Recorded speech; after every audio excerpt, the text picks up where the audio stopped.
hãyអ្វីបានជា0 factorial ស្មើ1យើងដឹងថា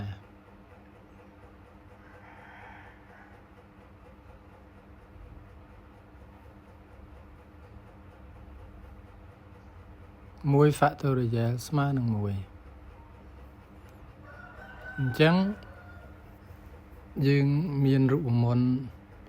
ចំពោះគ្រប់ n ជារបស់ n ធំ n factorial យើងអាចទៅសេបំបែកទៅជាផលគុណនៃកតា n គុណនឹង n ដក1 factorial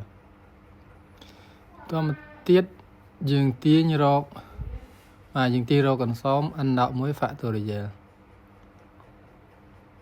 យើងបាន n ដក1 factorial ស្មើនឹងn factorial លើ n បាទតមកទៀតចំពោះកន្សោមបែបនេះយើងជ្រើសរើសយកតម្លៃ n បាទយើងជ្រើសរើសយកតម្លៃ n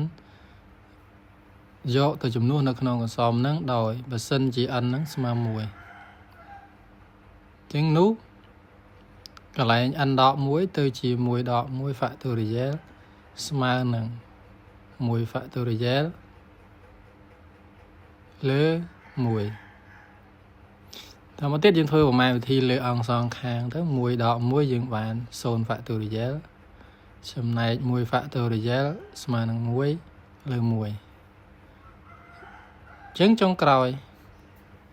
យើងទាញបាន0 factorial ស្មើនឹង1នេះជាហេតុផលដែល0 factorial ស្មើ1